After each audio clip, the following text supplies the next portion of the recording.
Hello and welcome to this bonus episode of Pulp Kitchen, a very special episode, because if you're watching the video, you'll notice that we're not in James's flat as normal. It's because we have a guest all the way from America, a touch of Tinseltown to England, a little bit of LA to London. And you've flown just for us today. Exactly. For no reason. One half of acclaimed, successful American film podcast from across the pond. Please welcome James from Raiders of the Lost podcast. Wow, what an introduction. Been admiring you guys from afar. Yes. Another Yes, film absolutely. podcast with a pun from a film title. Yes. Exactly. So How you guys could we obviously not? got yours from Pulp Fiction, obviously. Of course, Yeah, of I love the course. title, Pulp Kitchen. Thank It's you. really Good catchy. one. Thank When I you. told people I was doing this, what is it, like a cooking podcast? Yeah, we tried, mate. We did. We cook up some conversation. That's it. Dude, there you go. People thought Feeding we, you film. People thought we were an Indiana Jones specific podcast for the longest Yes. time. So they eventually found out once we started going. But thank you for the introduction, and I'm happy to be here.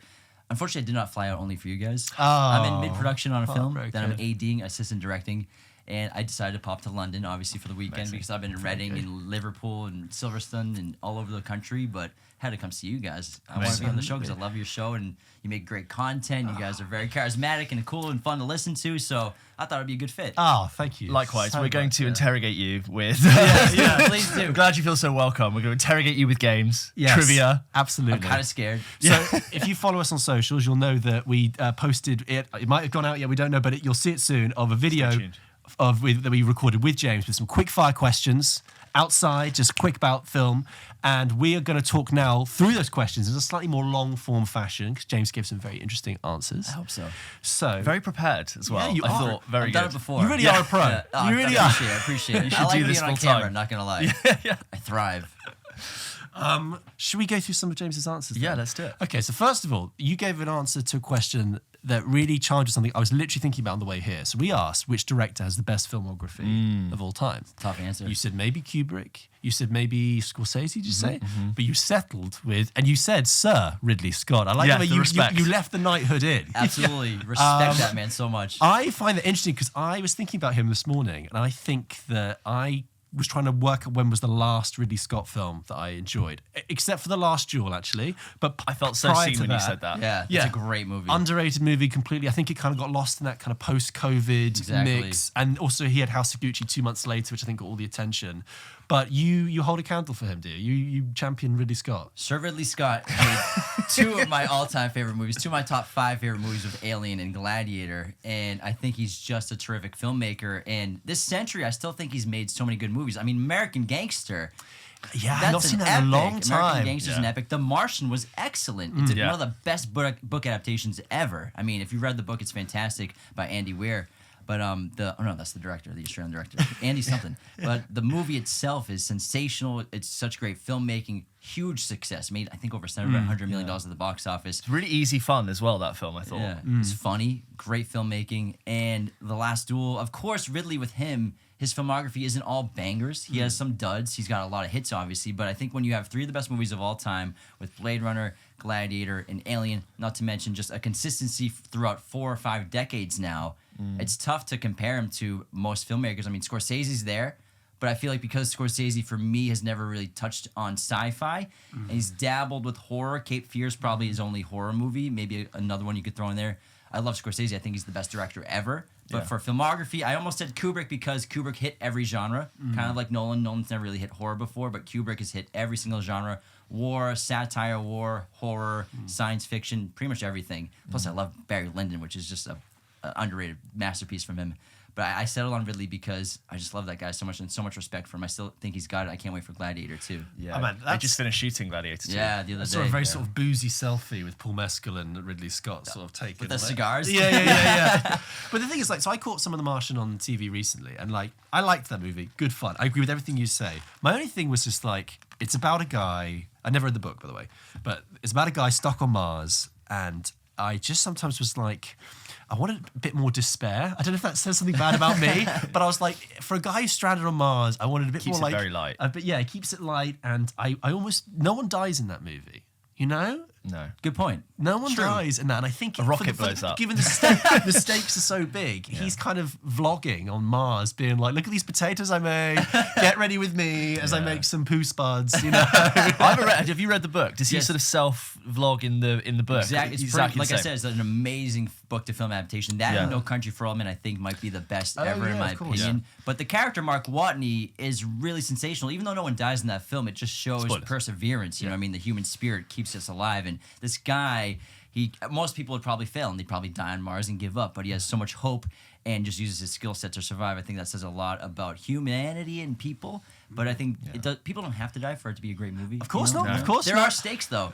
There are stakes. He could die. But, on The Last Duel, like we've said it so many times, but I cannot say enough how surprised I was when I saw that film and how we've said how mismarketed that film was and why I don't think it got the Yes. audience it's deserved. As soon as it started doing its thing, doing the sort of like vantage point loop, I was like, oh, this is totally not how it marketed itself. I find this way more interesting and complicated than anyone is giving it credit. And the trailer was weird. It was going for sort of Ben Affleck and Matt Damon going in for a gladiator light. Exactly. It's not that film at all. It's really, I wonder really if it was because of the trauma that happens at the heart of that movie, if the marketing got a little bit panicky. we can't address this in a 90-second Yeah, trailer. they thought, how do we do this? Just because the film takes 2 hours to properly get to that point and break down exactly Yeah. like how to discuss that properly. And I'm wondering if they just thought, Swords. swords. Swords, action. Adam Driver.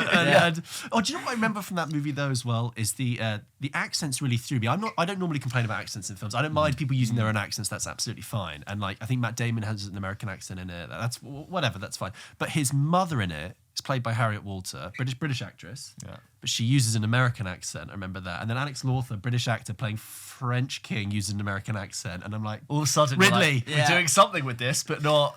It's like everything. Napoleon. Everyone does their own accent, if that makes sense. Yeah. I guess Joaquin did sort of almost the idea of an old Italian accent because Napoleon was Italian, then French. But with The Last Duel, like I think you're spot on with the marketing, with the triptych storytelling. I had no idea that's what the script was going to be. Like complex storytelling, I thought it was really brilliant. And but the also, title, The Last Duel, I don't think lends itself at all to the subject in the film. And then Ben Affleck specifically, everyone loves Ben Affleck, Yeah. and he's such an interesting, fun character in the movie.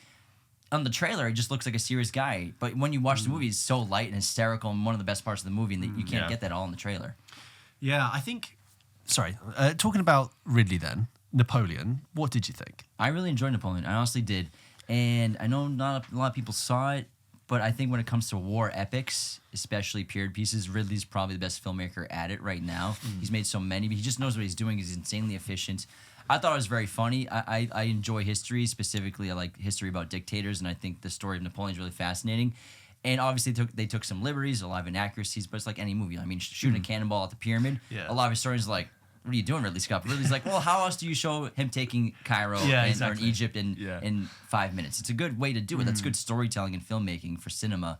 I think Joaquin's incredible, but I think focusing on the relationship between Napoleon and Ophelia was really smart because it's like 50% of the movie is that relationship. But that was because Napoleon, you could argue, is one of the most original simps of all time for dictators. But I think they did really interesting things with those two characters. They definitely sort of painted Napoleon in, I can't say historically accurate, but like a very decisive light. Yes. There's elements of it I thought, okay, that's interesting to do that. But I think like you and me walked out of that going, battle scenes, amazing, if not some of the best Ridley's ever done. And he did 3. Usually like films don't get more than 1 or 2 of those in terms of budget and scope, but he had 3 or even 4 really great battle scenes, and the history of it all was just incredible. But like the bits in between, I think we weren't like that enamored with.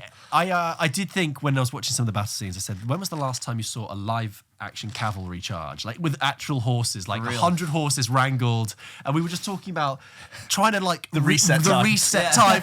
Okay, can we get the horses back up? Can we get cannons all these up? people have just run across 700 meters on a field. I was like, and cut. All right, can we just do this again? That must just be like you get 2 a day. Surely. If that. Yeah. Makeup, hair. That's why I love Ridley so much. I respect him. Obviously, most people in production companies would do CGI for that. But Ridley's like, no, we're going to have 100 horses charging into battle together. Totally feel it. You can totally tell it's real, that the people are there. Or maybe, I mean, who knows? Maybe not. Maybe it wasn't. It feels very real when you're watching it. Yeah.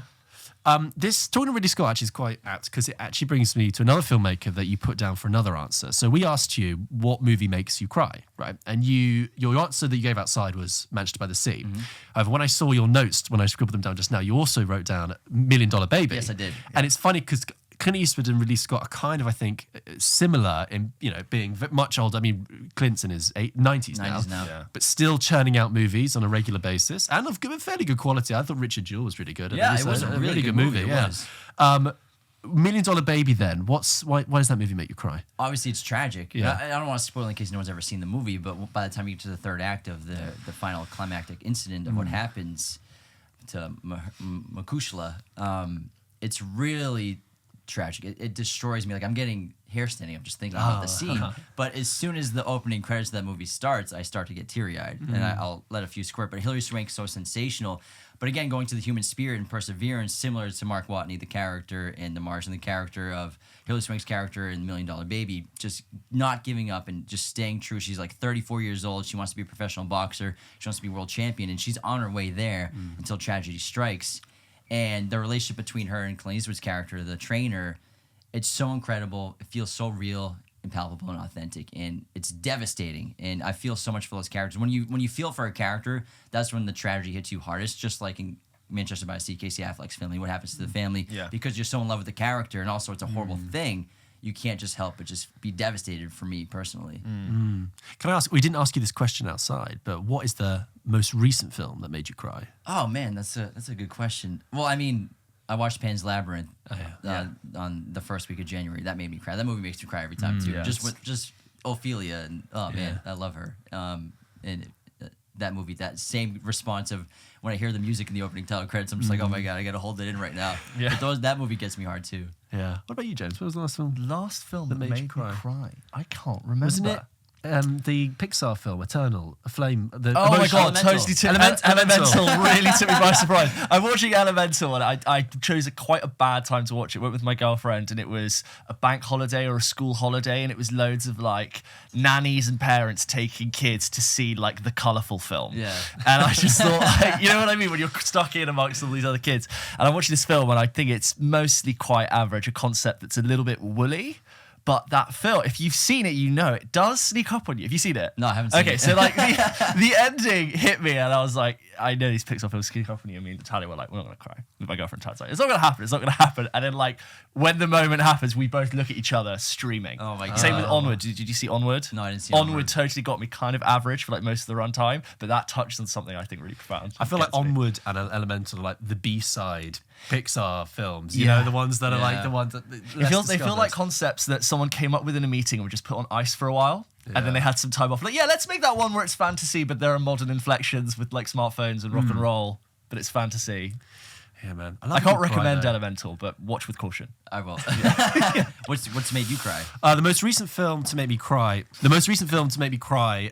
which is out coming out right now in UK cinemas, is All of Us Strangers with Andrew Scott. I haven't seen it yet. I don't know when it's coming out in the States. Maybe it might be out at the same time. It's out on Friday for us. I saw it at the London Film Festival, and that's like really early in the morning. And I get it, a bit like you talking about $1 Million Baby. That whole film is really, really sad.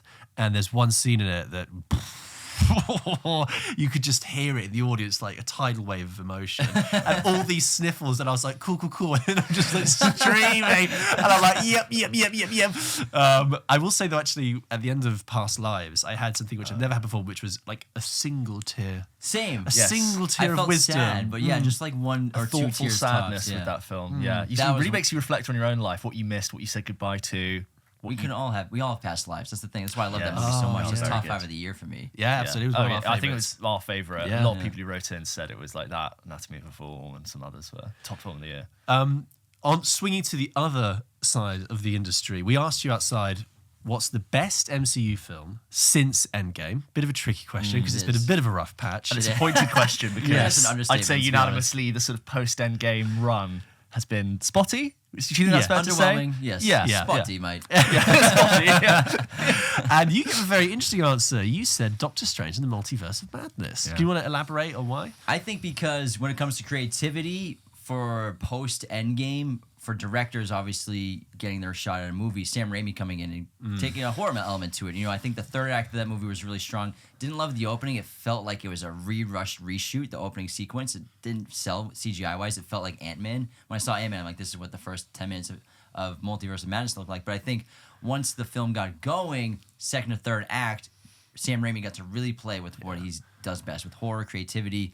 That musical note sequence was really cool. I liked the skeleton zombie Doctor Strange was a lot of fun. So when Sam Raimi got to finally kick the dial to horror, rather than setting the movie up for MCU playfulness and easiness for the first half hour or so, once he got going, that movie I really enjoyed the second half of. I think I'm in between you two because I agree with what you said. I liked the horror inflection. At least I could see Sam Raimi in the shoot. You know, sometimes you see. We did a rundown like a couple of years ago of all the directors that have worked on these MCU films. And some of them have done fantastic projects outside the MCU, but you don't sometimes see their fingerprints on it. But I could see the Raimi fingerprints. You didn't enjoy it as much. I think that was one of the first sort of post-Endgame Marvel films where I think the concept of the multiverse started to slightly unwind for me. I agree, the visuals of it were brilliant in that very Marvel way, but I think Doctor Strange 1's visuals were also really original, like all the kaleidoscopic, I don't know what you call it, when that fight between Mads Mikkelsen and Tilda Swinton I thought was really cool in the first one. But you know what, it's just like, I never really got a good sense of what place we were meant to be and why is it important to be in this one. And then I thought the third act to me, I was like, what are we doing? It's all a little bit much. And I think there's a couple of Marvel films where I felt overstimulated by the end. But I know some people do like it. But then, like, the problem is the films that followed it, like Quantumania. I should have prefaced by saying I have not really enjoyed any of the MCU movies post Endgame. I should have prefaced it. I'm not saying that. Best of a bad bunch. I don't even think I enjoyed Multiverse of Madness that much. No, sure. But I think objectively for me. Did you like No Way Home? Oh, okay. No Way Home I loved, but I watched it again recently, and I think it isn't as good as it was when it first came out. But also, No Way Home, it's technically a Sony movie. It's 25% Marvel Studios, 75% Sony, but it's a Sony movie because it's a Spider-Man movie. And so that was pretty much a Sony movie from the highs of No Way Home are genuinely some of the highs ever for me. That really does, I think, float up the entire rest of the film, which when you watch it the second time and you know what's coming and you're ready for that, it's a lot of it is naturally not that strong. A lot of the way in which they treat the villains that I've grown up with, I'm like, that's not really how I remember Dr. Octopus or Willem Dafoe. I don't think that's the coolest thing they could have done with those characters. But I still stand by the scenes with Garfield. I think it's spoilers for no. The scenes with Garfield and Tobey Maguire, genuinely amazing. The moment where Tobey Maguire like stops Tom Holland from taking revenge, totally good. For me, who's grown up with Tobey Maguire Spider-Man, perfect. Because Tobey's my guy. He's my Spider-Man. I love him.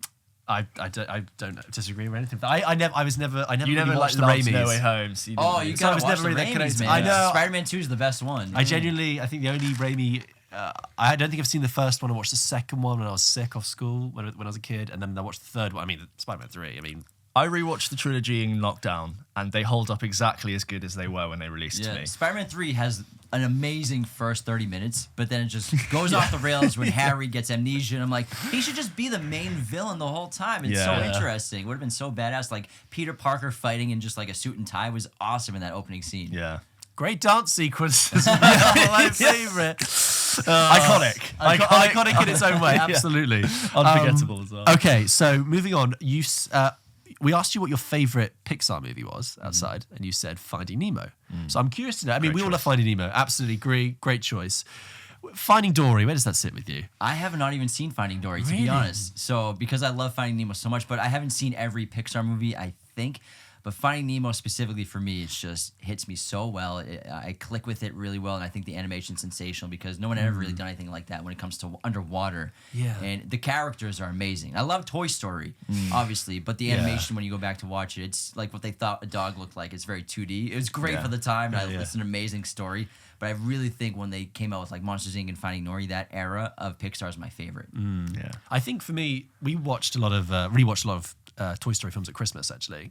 And I kind of see Pixar as like many great films, but I do kind of think Toy Story is the quintessential heart of Pixar. I don't think that's unfair. Yeah. And I think of all of them, I love the first one, but I do think particularly 2 and 3, those are like some of the strongest Pixar films and strongest Toy Story films. And I think also Toy Story 2, 99, I want to say, and Toy Story 3, 2010. They also bookend a period in which Pixar made, I think, some of their best. Yeah, I mean, Ratatouille in 2006-7. Ratatouille, so good. Wall-E, I love as well. Yeah, I mean, Yeah. some of their really distinctive Monsters, Inc. as well, ones in that time frame. But yeah, I think Toy Story for me is Yeah. I also agree Finding Nemo is a really solid shout. I remember watching Wall-E in cinemas and being like, oh, Pixar, like, it's graduating to this sort of high concept art house. There's no lines of dialogue for the first half an hour, probably. I was like, I'm so engaged and so interested, and it all just reveals itself to you. And it's great. Yeah, Loved it. there was a lot of film critics. There's one particular British film critic who like lost his mind at how brilliant Wall-E was, because basically the first 10 minutes is like inflected with a 1970s science fiction film called Silent Running. Okay. And there's it's Mark Kermode, he's a big film critic here. He was like, oh my god, it's like Silent Running. Oh, it's brilliant. Oh, it's just brilliant. I love it. I also really like Incredibles 1. Yeah, that's one of the best superhero movies ever. It's really Thank good, you. and there's something about it that, despite being a kid's film or a family film, it feels like a really grown-up story about Yeah. an adult relationship that I Yeah. felt as a kid, like watching this marriage. I felt like really privy to something I hadn't been into before as a kid watching a film. I was like, oh, this is really interesting, and it's also a superhero film. It's a similar dynamic with Marriage Story, where one person's like a little more successful than the other. Same thing happens in Yes. Incredibles with the wife and husband. Yeah. Well, that's a good point. Oh, a double bill. A double bill. That's why I have a podcast. It's definitely like made by people who have been in domestic arguments and like 100%. live with kids Yeah. and do you know what I mean? Yeah, it feels like it. You can Written feel by it. people who've gone through those types of things. It's good. Okay, so one of the last questions we asked you outside was your favourite movie, obviously. A hard question. And you gave a great answer. What did you give? The Matrix. Of course. A classic. I mean, we're all in agreement Love there. The A Matrix. great movie. I want to ask you about Matrix 4. What movie? Exactly. Wait, exactly. They made a fourth Matrix movie? But this is it, right? Gone and been and Because gone. We've all seen it, right? We all went to see it. Yeah. And I think we felt mixed things. I think I was excited for it. Me too. I was ecstatic. But I think Yeah, I felt you maybe slightly, almost- I think slightly more optimistic than you were. But I think that's like it's just been wiped, like in Men in Black when they wiped the memory. It's just Yes. did that film exist now? Do you feel the same way? Like Honestly, I felt naive thinking that would be good. And when I look back on how I felt when I saw the trailers, I'm like, oh, this is going to be amazing. But then as the trailers got closer to the release date, I'm like, I don't think this is going to be great. And what's funny is I saw they did a re-release of the original in IMAX theaters a amazing. week before. And so I went and saw The Matrix, my favorite movie of all time, in IMAX, which was fucking awesome. I'd love It was to an do that. incredible experience. I've only ever seen it on DVD, but Oh I really man, need yeah, to if see you see it in it. theaters, then at some point check it out. And that was a week before, so that got me extremely hyped to see Matrix 4. It's probably a bad idea. Within- See, like, within greatest a action minute, film I'm of all like, time. what are they doing to my favorite movie of all time? Yeah. And obviously only one of the Wachowskis was involved with the fourth film, but I don't like what they did with the film because they kind of just threw out everything about what made Neo special as a character, as this messiah, this person who dies to save the world. And then it comes to the point in Matrix 4 where it's not really that important anymore. He's not an important character, really. He's just programming or making a program, being kept docile in this prison. And Doesn't make sense. I thought they destroyed my favorite movie of all time with it. I really do think it takes away from the original. It really does. really? And I can live with 2 and 3, no problem. It's fine with me. I like Reloaded. I saw it when I was 12, and I'm like, this is amazing. Yeah. But obviously, The Matrix is a special movie to me, so it just made me so disappointed. I pretend like it didn't exist as well. Do you know what? It's funny. I feel the same way about Toy Story 4, which is a film I don't actually dislike. I rewatched that Christmas. Perfectly charming, perfectly fine. But I'm watching it. I'm like, you had a great trilogy. You had something good. And I like the way that ended. I don't want an ending of spoilers for Toy Story 4 where Woody's not with the gang anymore. I want to live thinking that they're all happy at Bonnie's place. In this era that we're currently in of like endless reboots, remakes, you kind of have to get quite good at like selectively erasing memories from your favorite film franchises. So like, I'm still loving Star Wars, but I choose just not to think about the Rise of Skywalker when enjoying the Star Wars trilogy because it's better to not think about that, and vice versa with like, I mean, there's so many franchises now where there are more bad movies in the IP than there are good. Like you can look at Alien, Jurassic Park, Star Wars, depending, I think Terminator. You sort of have to become quite selective over what you choose to retain in your mind when you go to watch one.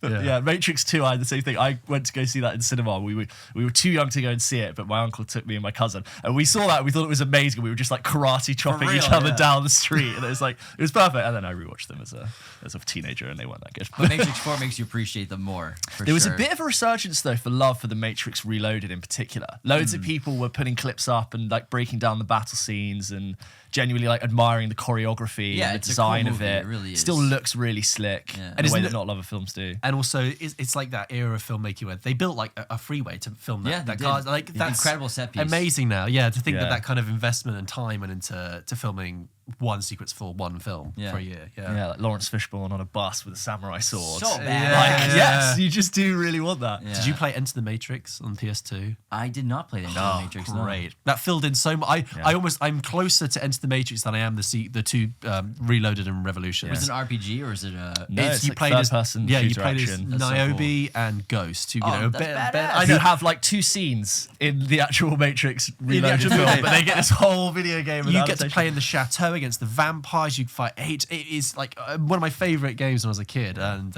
also Matrix: The Path of Neo. Just if you're deep diving on Matrix culture, that one's not as well loved. no, as, it's not. But Enter the Matrix was really. What's the one they've been building with the Unreal Engine? It's a insane. So they did an experience on Unreal Engine 5. They released like an experience to basically show, it's kind of like a tech demo to show what you can do with technology, and they created this demo going through a city where like agents are chasing you. Yeah. Not a game, but like sort of a looked incredible tech demo. It looked genuinely amazing. They walked you could walk around this like city street. Incredible.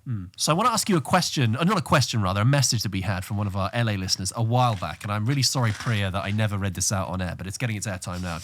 So Priya works in the film industry in LA, and we were talking about what films best represent LA in terms of like architecture. It's just like built environment. She says La La Land, I think, does give you a scope of the different parts of LA. The famous observatory scene in La La Land is literally 8 minutes from my house, but you're able to see all the way to the ocean. LA is massive and sprawling and feels like completely different cities depending on the neighborhood.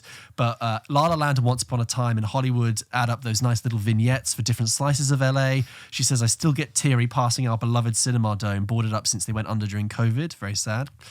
Inherent Vice for West Side Beach, which takes place in Venice. Mulholland Drive and Shampoo for the Canyon and the hills. Trading Day for East LA. I was about to say, Trading Day. Yeah. All the Money in the World for the Getty Museums. And so on and so forth. Do you have any like particular affectionate spots for like movie locations in LA? So I guess besides what you said, other movies I can think of off the top of my head, Nightcrawler. I was just thinking It's a great Nightcrawler. LA one because a lot of that's in the Underside. valley, and everyone, when you move to LA, you have like a starter apartment, a 2-bedroom apartment in the valley, and that movie I see locations everywhere when I watch it. Drive as well? Drive for sure, 100% is a great LA movie. 500 Days of Summer is a great Los Angeles movie. Right, yeah. And I think LA is a great city for cinema. It's sort of like New York, where you can, if you do it well, you can make the city a character itself. And there are a lot of different places in LA that look like different things, so you can sort of gear your specific storyline to specific areas. But so I love the skyscrapers and sort of the financial district and downtown area for 500 Days of Summer a lot. But also, even in Training Day, there's just great shots of just urban areas of highways that look fantastic. And again, but Nightcrawler, I think, is recently maybe my favorite for using LA as an exterior sequence for a lot of stuff. What about Ambulance by Michael Bay, which I never saw, haven't but seen Ambu Ambulance. LA Lance. You know, that's how it was written with the LA emphasized. I have not seen it. What was Guy Ritchie's one with Scott Eastwood? Was that? Oh, goodness. That's an LA movie, I'm pretty sure. Scott right? Eastwood. Scott Eastwood. He's the villain, but Jason Statham. Jason Statham's in it. Wrath of Man. Oh, right, okay. That movie's badass. I don't know if you've ever it? seen it. It's really, really good. That's an LA movie, too. That looks really good. Okay, I think somewhere I read, you know, in Drive, there's lots of great sort of drone shots, or it might be helicopter shots of that very distinctive orange glow of the streetlights thing, Yes. and that's something very distinctive of LA. But I read somewhere that those bulbs are basically being phased out to go for LED, which means that distinctive orange kind of look is kind of becoming more. It's gonna make LA look more faceless from the air. It's such a niche thing to spot, but like the kind of warm LA glow. So, James, thank you so much for joining us for this bonus episode. That I really like, just sort of getting to know you as a film fan and like debating all sorts of different things. For all of our listeners who want to check out your podcast, tell everyone all about Raiders of the Lost podcast. Thanks for having me, first of all, James and George. You can find Raiders of the Lost podcast everywhere. We're so easy to find. You can search us on Google, but we're on Apple, Spotify, Instagram, TikTok, Twitter. It's hard to not find us. I host it with my twin brother, Anthony. That's like our niches. We're identical twins. We've loved film our whole lives, and we started a podcast in 2020, and it's blossomed into an amazing career and get to have cool experiences like meeting these guys in London, mate. So I'm super excited, but thank you guys for having me on. Spot on, well done. But it's been a blast. Thanks so much. No worries. Thank you. No worries. And remember, guys, we post regular episodes every single Wednesday. Stay tuned for that. And have a great week. Farewell. Say goodbye, everyone.